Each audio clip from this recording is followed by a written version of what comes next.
बिस्मिल्लाहिर्रहमानिर्रहीम। एक्सरसाइज 2.2 का question number 1 start कर रहे हैं। Check whether log 7 minus x की base x is defined for. ये एक हमें लॉग दे दिया गया है और इसमें एक्स की डिफरेंट वैल्यूज़ दी गई हैं। तो इनको हमने एवेल्यूएट करना है कि क्या ये लॉगरिथम डिफाइंड है या नहीं है। सबसे पहले थोड़ा सा लॉग का इंट्रोडक्शन कर लेते हैं। अच्छा जी, लॉगरिथम जो है ना वो एक्सपोनेंट से बिल्कुल मिलता जुलता है। आपने पिछले एक्सरसाइजेज में एक्सपोनेंट्स के बारे में पढ़ा, जैसे 2 की पावर 3। अब 2 जो है ये ब्लैक कलर से जो लिखा हुआ है ये बेस है, और ये जो रेड कलर से 3 इसके ऊपर लिखा हुआ है ये इसका एक्सपोनेंट कहलाता है। 2 को हम 2 की पावर 3 या 2 का एक्सपोनेंट 3 से मुराद ये कि 2 आपस में 3 टाइम मल्टीप्लाई होगा। 2 2 ज़ार 4, 4 2 ज़ार 8। तो ये जो ग्रीन कलर में 8 लिखा हुआ है ये इसको जो है एक्स बोलते हैं। ठीक है, लॉग की फॉर्म में, या जब आप यहाँ पे इसकी एक्सरसाइज पढ़ेंगे तो इसको एक्स से डिनोट करें, इसको एक्सपोनेंट कह रहे हैं, इसको बेस कह रहे हैं। मैं यहाँ पे एक दफ़ा लिख भी देता हूँ। इस तरह से ये जो 2 है इसको हम बेस बोलते हैं, 3 को हम एक्सपोनेंट बोलते हैं, और 8 जो है इसको एक्स बोलते हैं। ठीक है, तो अभी आप क्वेश्चन 2 जो है इसी एक्सरसाइज का उसमें करेंगे कि वो जहाँ पे कहेंगे कि लॉगरिथम फॉर्म को एक्सपोनेंट में या एक्सपोनेंट फॉर्म को लॉगरिथमिक फॉर्म में कन्वर्ट करना है। तो यहाँ पे भी ये हमने सीखना है, क्योंकि हम इस जो हमें गिवन है इसको पहले हम एक्सपोनेंट की फॉर्म में कन्वर्ट करेंगे, तब हम जो है आगे फर्दर इसको सॉल्व कर सकेंगे। तो उसको सॉल्व करने का क्या मेथड है, इस एक्सपोनेंट फॉर्म को दोबारा से मैंने लिख लिया। अगर हमने इसको लॉगरिथमिक फॉर्म में कन्वर्ट करना है तो इसका क्या मेथड है, यहाँ पे हम लॉग लिख लेंगे, और ये जो बेस है ये बेस हमेशा बेस वाली जगह पे ही रहेगा। ठीक है, चाहे आप लॉगरिथमिक फॉर्म से एक्सपोनेंट में या एक्सपोनेंट फॉर्म से लॉगरिथमिक फॉर्म में रह जाएंगे, तो बेस जो है हमेशा बेस की जगह पे रहेगा। अब जो इसका एक्सपोनेंट है ये चला जाएगा एक्स की जगह पे। ठीक है, जहाँ पे 8 लिखा हुआ है ये वहाँ पे चला जाएगा। ये जो इसका एक्सपोनेंट 3 है, एक्सपोनेंट 3 है, ये x की जगह पे यानी कि 8 की जगह पे आ जाएगा, तो यहाँ पे ये 3 आ जाएगा। और अब ये जो 8 है इसका x जिसको बोला जाता है लॉगरिथमिक शक्ल में, 8 जो है वो इसका एक्सपोनेंट बन जाएगा। 8 जो है यहाँ पे जिसको x बोल रहे थे ये इसका एक्सपोनेंट में कन्वर्ट हो जाएगा। ठीक है, तो अगर आपने इसको लॉगरिथमिक फॉर्म में लिखना है तो इस तरह से, और अगर लॉगरिथमिक फॉर्म से बेस में जाना है, सॉरी एक्सपोनेंट फॉर्म में जाना है, तो इसका जो है वो रिवर्स ऑर्डर होगा। तो ओवरऑल अगर मैं सिंप्लीफाई करूँ सारी बात को, तो बेस तो सेम रहेगी, सिर्फ x और एक्सपोनेंट जो है आपस में इंटरचेंज होगा। ये जी एक्सपोनेंट और x जो है आपस में इंटरचेंज होगा। ठीक है, बाकी बेस जो है वो अपनी जगह पे सेम रहेगी। तो अब इसी रूल के मुताबिक हम इस log x over 7 minus x को कन्वर्ट करते हैं। तो यहाँ पे सबसे पहले तो इसको हम इसके कोई x जो है वो सपोज कर लेते हैं। लेट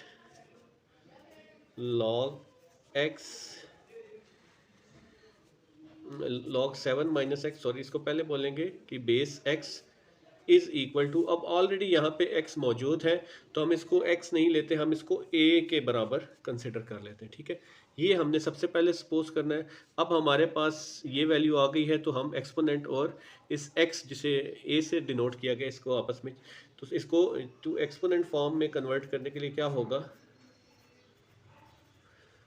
लॉग ख़त्म हो जाएगा, बेस अपनी जगह पे रहेगी, x जो है बेस अपनी जगह पे रहेगा, सिर्फ ये दोनों चीज़ें जो हैं ये इंटरचेंज होंगी आपस में। a इधर आ जाएगा और 7 माइनस एक्स जो है इधर आ जाएगा। ठीक है, ये हमने इस लॉग को एक्सपोनेंट की फॉर्म में तब्दील कर लिया। तो अब हम इसको सॉल्व करते हैं कि वो कह रहे हैं कि क्या ये डिफाइंड है या नहीं। तो पहली जो वैल्यू है वो x की पावर 0 है, पहली जो वैल्यू है वो x की पावर 0 है।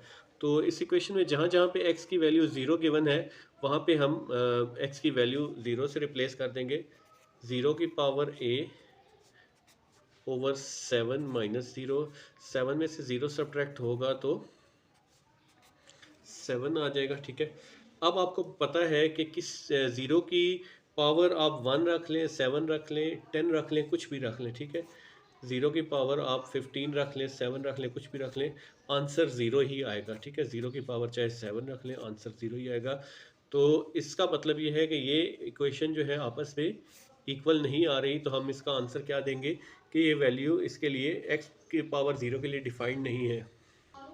ये आप इस तरह से इसका आंसर लिख सकते हैं, none of the exponent of 0 can give answer 7, so x is equal to 0 is undefined for log 7 minus x की बेस x। तो ये आप इस तरह से इसका लिख देंगे आंसर। अब यही क्वेश्चन है, इसको दोबारा से लिख लेना है। x की वैल्यू इस दफ़ा 1 है, तो x की power a is equal to 7 minus x. यहाँ पे अब हम x की वैल्यू पुट कर लेते हैं, 1 की पावर a 7 माइनस 1, 1 की power a is equal to 6 आ जाएगा हमारे पास। ठीक है, अब 1 की पावर अगर हम 6 रखते हैं तब भी आंसर जो है वो 1 ही आएगा, 1 की पावर 20 रख लें तब भी आंसर 1 ही आएगा। तो इस सूरत में भी ये क्वेश्चन जो है वो आपस में इक्वल नहीं है, तो ये भी हमारा डिफाइंड नहीं है, तो इसका भी हम आंसर इस तरह से लिख देंगे, none of the exponent of 1 can give 6, so x is equal to 1 is undefined for log 7 minus x की बेस x। तो ये आप इस तरह से इसका आंसर लिख देंगे। पार्ट 3 है हमारे पास जिसमें x की वैल्यू 6 है। अगेन ये क्वेश्चन लिख लेते हैं, x की power a is equal to 7 minus x. तो यहाँ पे अब x की वैल्यू हम 6 से रिप्लेस कर देंगे, 6 की power a 7 minus sorry x की जगह पे आ जाएगा 6 आ जाएगा। ठीक है, 6 की पावर a 7 माइनस 6 करेंगे तो 1 आ जाएगा। अब अगर हम 6 के a की जगह पे हम वैल्यू फॉर एग्जांपल 0 लगाते हैं, तो आपको पता है किसी भी चीज़ की पावर अगर हम 0 रखते हैं तो हमारा आंसर 1 आ जाता है। ठीक है, तो इस तरह से ये इक्वेशन आपस में बराबर हो सकती है, तो ये जो है वैल्यू डिफाइंड है।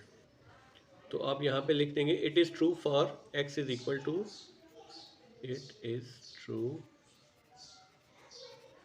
For x is equal to 6, साथ आप आगे ये रीज़न बना देंगे। ठीक है, पार्ट 4 है, x जो है हमारा वो ग्रेटर देन 7 है। ठीक है, तो x जो है वो ग्रेटर देन 7 से क्या मुराद होगी, ये और इक्वल भी साथ साइन है, 7 भी हो सकता है, 8 भी हो सकता है, 9 भी हो सकता है, एंड सो ऑन, ये चलते जाएंगे। ठीक है, तो हम अपनी इक्वेशन एक दफ़ा दोबारा लिख लेते हैं।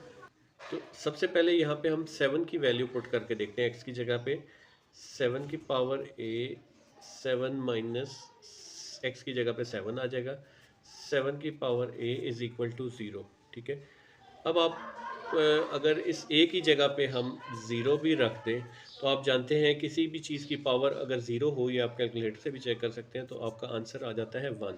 ठीक है, तो इसका मतलब ये है कि अगर आप 1 2 3 रखेंगे तो फिर तो आंसर 7 ही आएगा, 1 रखेंगे तो 7 आएगा, 7 की पावर 2 रखेंगे तो 49 आएगा। ठीक है, तो इसका मतलब ये है कि ये चीज़ जो है आपस में इक्वेशन इक्वल नहीं है, तो ये इसके लिए अनडिफाइंड है। अब 8 को रख के चेक करते हैं क्या ये आता है सही। x की जगह पे अगर हम 8 रख देते हैं, 7 की जगह पे 8, x की जगह पे अगेन 8 रख देते हैं, 8 की पावर a 7 में से -8 निकलेंगे तो -1 आ जाएगा। ठीक है, अब आप 8 की पावर कुछ भी रख लें, 0 रखेंगे तो 1 आएगा, 8 की पावर 1 रखेंगे तो 8 आ जाएगा, 8 की पावर अगर आप 2 रखते हैं तो 8 8 64 आ जाएगा। तो ये भी डिफाइंड नहीं है। इसी तरह 9 में -2 आ जाएगा अगर हम 9 रखते हैं।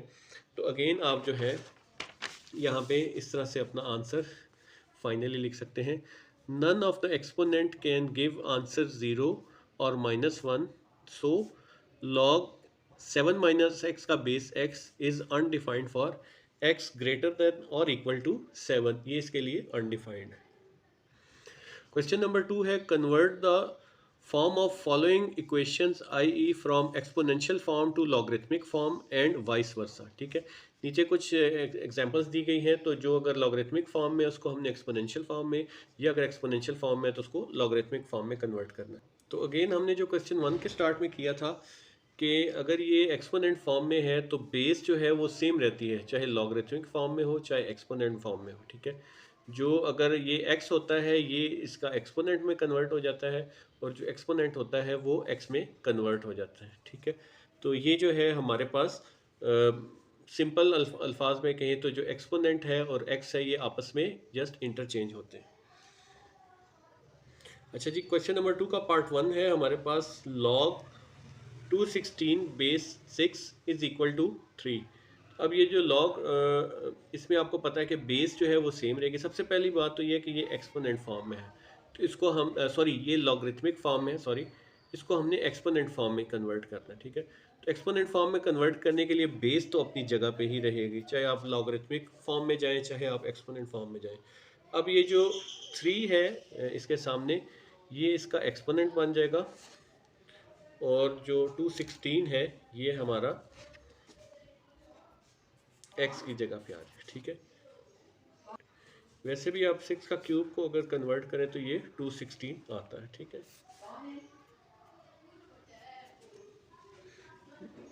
नेक्स्ट पार्ट है हमारे पास, पार्ट 2 है हमारा।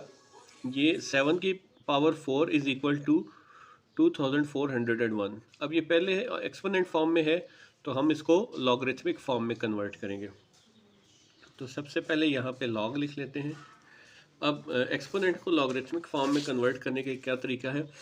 एक्सपोनेंट को अगर लॉगरिथमिक फॉर्म में कन्वर्ट करना है तो लॉग की बेस सेम रहेगी। यहाँ पे 2 है तो यहाँ पे भी 2, तो यहाँ पे बेस 7 है तो ये 7 उधर ही रहेगा। ठीक है, अब जो इसकी पावर है ये इक्वल के दूसरी तरफ चली जाएगी, यानी कि इसकी पावर 3 है तो ये इक्वल के दूसरी तरफ आ जाएगा। तो यहाँ पे भी 7 की पावर 4 जो है ये इक्वल के इस तरफ आ जाएगी, और जो पहले इक्वल के दूसरी तरफ था ये जो है यहाँ पे आ जाएगा, इसकी पावर बन जाएगा। यानी कि ये बेसिकली इन दो की जगह आपस में चेंज होगी। ठीक है, इन दोनों की जगह आपस में चेंज होगी। अगर आप यार 2401 बेस वही रहेगी, सिर्फ इन दोनों की जगह जो है आपस में चेंज हो जाती है। तो ये log 2401 base 7 is equal to 4 है। तो ये हमारा लॉगरिथमिक फॉर्म में कन्वर्ट हो गया। सिमिलरली जो नेक्स्ट है क्वेश्चन पार्ट 3 है हमारा, log x base 5 is equal to 5। अब अगेन इन दोनों की जगह चेंज करनी है हमने, तो बेस उसी तरह से रहेगी 5। ठीक है, और 5 की पावर जो है ये 5 ऊपर आ जाएगा और ये x नीचे चला जाएगा। तो ये हमारा एक्सपोनेंट फॉर्म में कन्वर्ट हो गया। पार्ट 4 है, b की power -3/4 is equal to 1/27।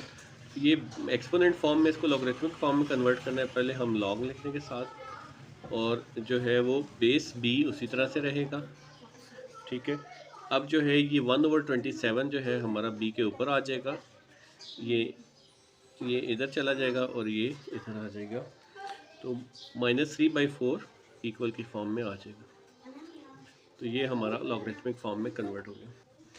Part 5 है हमारे पास, एक्सपोनेंट फॉर्म में लिखा है 125 raise to power x/3 is equal to 25। तो इसको हम लॉगरिथमिक फॉर्म में कन्वर्ट करेंगे, यहाँ पे लॉग लिख लेंगे। ठीक है, बेस जो है 125 उसी तरह से रहेगा। अब ये जो दोनों रेड कलर में लिखे हैं इनकी हम जगह चेंज कर देंगे। x/3 की जगह जो है वो 25 आ जाएगा, और 25 की जगह x/3 आ जाएगा। तो इनकी जगह इंटरचेंज कर देंगे। यहाँ पे 25 इज इक्वल टू x/3। ये हमारा लॉगरिथमिक फॉर्म में कन्वर्ट हो गया। पार्ट 6 है हमारा, लॉग 10 की power 12 base 10 is equal to y। अब ये लॉगरिथमिक फॉर्म में, इसको हमने एक्सपोनेंट फॉर्म में लिखना है। बेस उसी तरह से रहेगी 10, अब इन दोनों की जगह जो है आपस में इंटरचेंज हो जाएगी। यहाँ पे आ जाएगा y और यहाँ पे आ जाएगा 10 की पावर 12।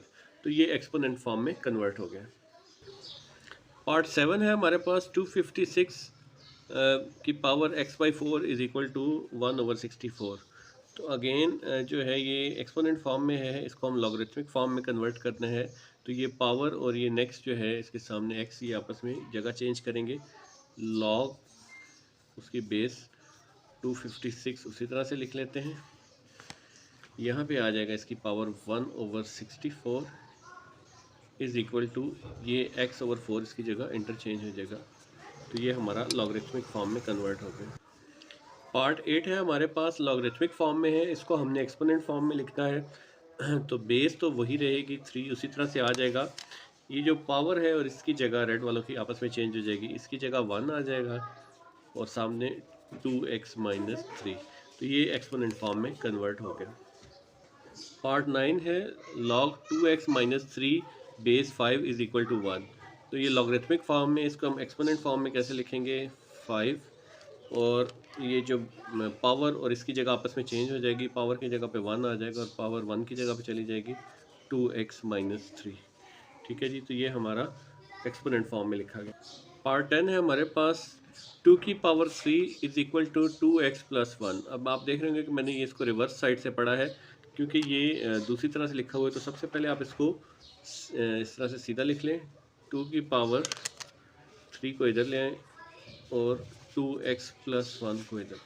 अब आप इसको लॉगरिथमिक फॉर्म में कन्वर्ट कर लें, लॉग बेस वही रहेगी हमारे पास 2। अब 3 पावर की जगह जो है वो 2x आ जाएगा, 2x प्लस 1, और 3 जो है वो इसके सामने चला जाएगा। तो ये हमारा लॉगरिथमिक फॉर्म में कन्वर्ट हो गया। क्लास 9 एक्सरसाइज 2.2 का क्वेश्चन नंबर 3 है, find the value of x in the following. इन सब में जो लॉग्स दिए हुए हैं या एक्सपोनेंट दिए हुए, इनमें हम लोगों ने x की वैल्यू जो है वो फाइंड करनी है। तो सबसे पहले अगेन ये जो है log 3 to base x is equal to 1। अब यहाँ पे मैंने 3 और 1 को रेड से क्यों लिख रखा है, क्योंकि हम सबसे पहले इस लॉग फॉर्म को सबसे पहले तो एक्सपोनेंट में कन्वर्ट करेंगे। तो ये जो बेस है हमारे पास, बेस बिल्कुल उसी तरह से रहेगी, ये x आ जाएगा, ठीक है।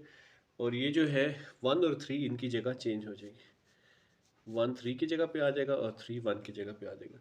तो किसी भी चीज़ की पावर 1 जो है वो 1 ही होता है, x हमारा जो है वो 3 के इक्वल आ जाएगा। तो ये हमारा आंसर आ गया। पार्ट 2 है हमारे पास, log 9 to the base x plus 1 is equal to 2। तो इसमें भी अगेन हम ये लॉगरिथमिक फॉर्म में इसको सबसे पहले तो एक्सपोनेंट फॉर्म में लिख लेंगे। एक्सपोनेंट फॉर्म में ये जो बेस है ये सेम रहता है, x प्लस 1। ये 9 और 2 जो है मैंने जो रेड कलर से लिख रखे हैं, ये अपनी जगह चेंज कर लेंगे। तो यहाँ पे 9 की जगह पे ये आ जाएगा जी 2, और 2 की जगह पे 9 आ जाएगा। इन दोनों की जगह हम आपस में चेंज कर देते हैं, ठीक है।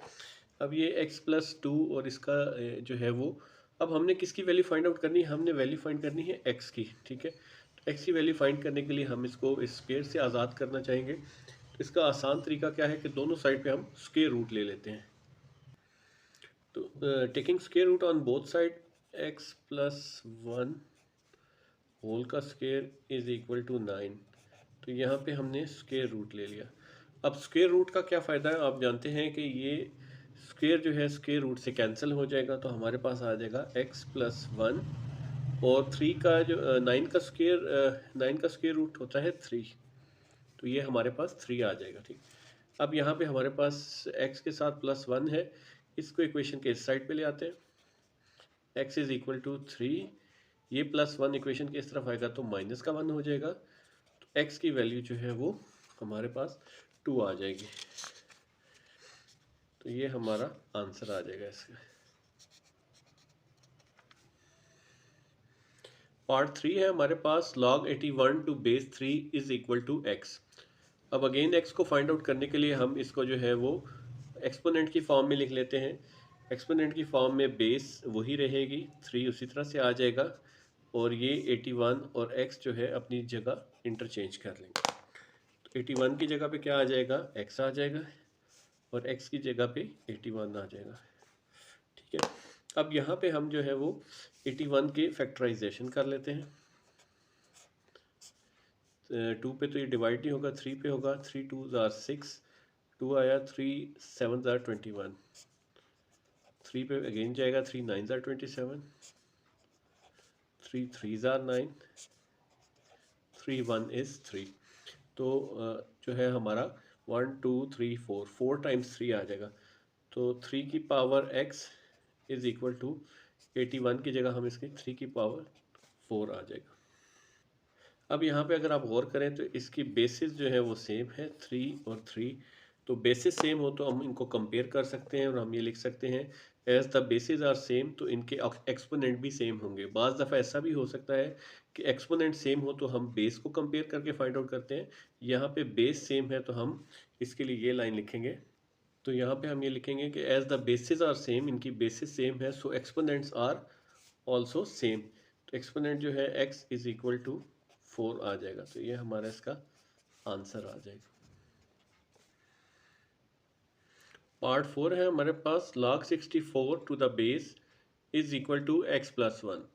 तो यहाँ पे अगेन हम इसको एक्सपोनेंट फॉर्म में रखते हैं, तो एक्सपोनेंट में बेस हमेशा सेम रहेगा 2, और जो इसका एक्सपोनेंट और सामने वाली जगह है ये आपस में इंटरचेंज हो जाएंगे। ठीक है, x+1 2 के ऊपर आ जाएगा और 64 इसके सामने आ जाएगा। अब यहाँ पे देखिए हमारे पास 64 है, तो बाकी चीज़ें तो ऑलमोस्ट सॉल्व में 64 के फैक्टर्स बना लेते हैं। क्या आते हैं, 2 32s are 64, 2 16s are 32, 2 8s are 16, 2 4s are 8, 2 2s are 4, 2 1 is 2, 1 2 3 4 5 6, तो 6 टाइम्स जो है हमारे पास वो 2 आ जाएगा।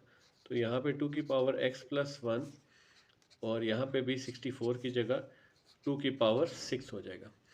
तो अब अगेन आप देखें तो यहाँ पे हमारे पास बेस जो है वो सेम है।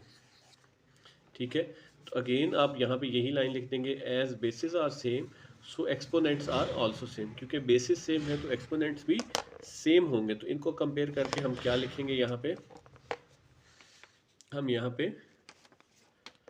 जो है x+1 इज इक्वल टू 6। तो एक्सपोनेंट्स या पावर्स जो है हमने वो इक्वल होगी। अब x को हमने फाइंड आउट करना है, x को इधर ही रहने देते हैं, 1 को उधर ले जाएंगे, 6+1 है उधर जाके -1 हो जाएगा। तो ये आ जाएगा हमारा x इज इक्वल टू 5। तो ये हमारा आंसर आ जाएगा। पार्ट 5 है हमारे पास, log 2 to the base of x is equal to 4।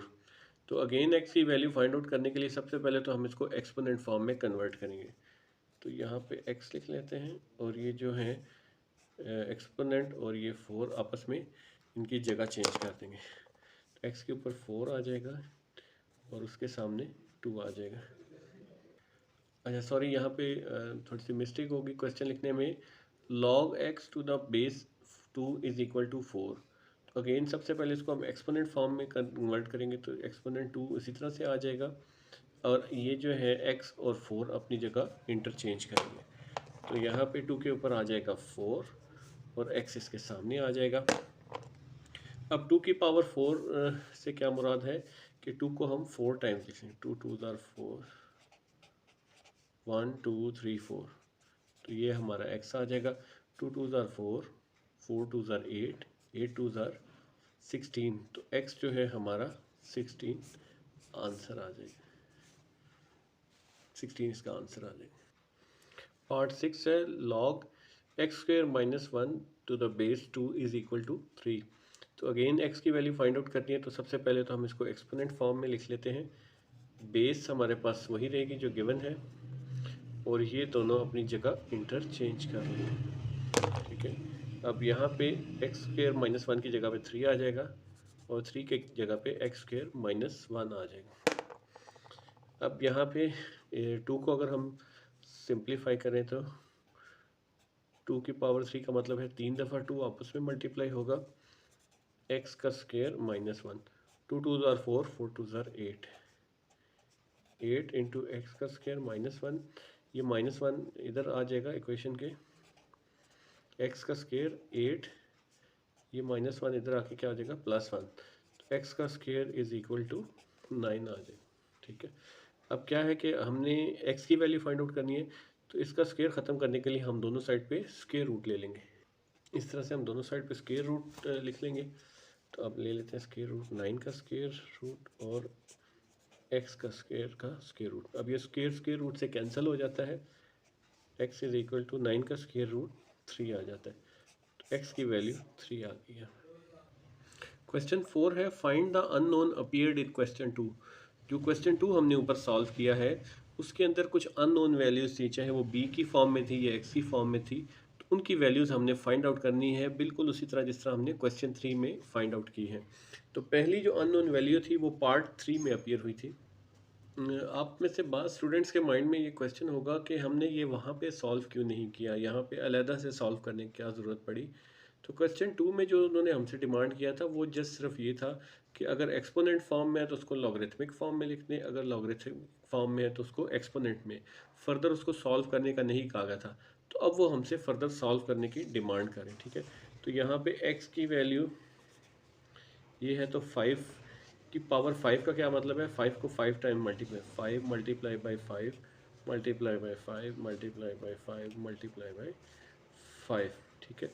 तो ये जो है इनको जब हम मल्टीप्लाई करेंगे तो हमारे पास आंसर आ जाएगा x इज़ इक्वल टू 3125। ये हमारा आंसर आ जाएगा जो अननोन हमने फाइंड करना था। तो ये पार्ट 3 का आंसर, जो क्वेश्चन 2 का पार्ट 3 है, उसमें अननोन की वैल्यू हमने फाइंड आउट कर ली। पार्ट 4 है हमारे पास, b की पावर -3/4 इज इक्वल टू 1/27। अब हमारा मिशन या गोल ये होना चाहिए कि ये जो b की पावर -3/4 है इसको हमने ख़त्म करना है, और ये जो अननोन b है इसकी वैल्यू फाइंड आउट करनी है। तो यहाँ पे b को इसी तरह लिख लेते हैं -3/4। ये जो 1/27 है, 27 के अगर हम फैक्टर्स करें तो आप जानते हैं 3 9s are 27, 3 3s are 9 और 3 1 is 3। तो ये क्या आ जाएगा, 3 टाइम्स 3 आ जाएगा, 3 की पावर 3 आ जाएगा, ठीक है। नेक्स्ट b की पावर -3/4 इज़ इक्वल टू, चाहे आप इसको ऐसे होल पे की पावर 3 लिख लें, क्योंकि 1 की पावर 3 हो 2 हो वो 1 ही आ जाएगा, ठीक है। अब यहाँ पे हमारे पास, अब हमने क्योंकि सिर्फ b की वैल्यू फाइंड आउट करनी है तो हम दोनों तरफ किससे मल्टीप्लाई करा देते हैं, इसको मल्टीप्लाई करा देते हैं -4/3 से। इससे क्या होगा, 3 3 से कट जाएगा, 4 4 से कट जाएगा, माइनस माइनस कैंसिल होकर प्लस आ जाएंगे। तो दोनों तरफ हम -4/3 से इसको मल्टीप्लाई करवा देते हैं, ठीक है। अब यहाँ पे ये 3 3 से कैंसिल हो जाएगा, 4 4 से कैंसिल हो गया, ठीक है जी। ये वाला 3 इस 3 से कैंसिल हो गया, तो हमारे पास ये माइनस माइनस प्लस हो जाएगा। यहाँ पे b बच गया, b की पावर माइनस माइनस प्लस 1 हो जाएगा, उसको लिखने की ज़रूरत नहीं है। यहाँ पे 1/3 की पावर -4 है, ठीक है। अब इस -4 को आपको पता है कि ये दोनों के ऊपर पावर -4 है, अगर हम इस 3 को ऊपर ले आएंगे तो ये माइनस जो है वो प्लस में कन्वर्ट हो सकता है, या इसको समझने के लिए आप इस तरह से भी लिख सकते हैं 1 की पावर -4/3 की पावर -4, ठीक है। अब हम नेक्स्ट स्टेप में क्या करते हैं, इन दोनों की जगह चेंज कर देते हैं। 3 की पावर ये नीचे से ऊपर जाएगा तो प्लस में 4 हो जाएगा, 1 की पावर भी 4 हो जाएगा, ठीक। 3 की पावर 4 से मुराद ये है 3 को 4 दफ़ा मल्टीप्लाई कर देंगे आपस में, 1 2 3 4, 3 3s are 4, 3 3s are 9, 9 3s are 27, 27 3s are 81, ठीक है। और 1 की पावर 4 हो या 10 हो तो वो 1 ही आएगा, तो b हमारा जो है वो 81 के इक्वल है। इसको एक और मेथड से भी सॉल्व कर सकते हैं कि अगर आप ये इस तरह से ना करें, इनको जो है वो, दूसरा मेथड ये है कि b की पावर -3/4 और इसको 1/3 रहने दें, ठीक है जी। अब ये 3 नीचे है, इसको ऊपर लाएंगे तो -3 हो जाएगा, इसमें से 1/4 को हम सेपरेट कर लेते हैं इस तरह, ठीक है। तो 1/4 को सेपरेट कर लिया तो दोनों की पावर -3 हो जाएगा। तो आप जानते हैं कि जब पावर सेम हो, ठीक है, as the powers are same so bases are also same, तो इनकी बेसिस सेम हो जाएंगी। तो कंपेयर करेंगे, -3 चला जाएगा, b की पावर 1/4 और ये 3 आ जाएगा। मल्टीप्लाई करेंगे दोनों को 4 के साथ, पावर 4 के साथ, तो ये कटिंग हो जाएगी, तो ये 3 की पावर 4। तो जो भी मेथड आपको आसान लगे, या ये वाला मेथड आसान लगता है या जो पहले मैंने सॉल्व किया है, तो आप उसके मुताबिक कर लें।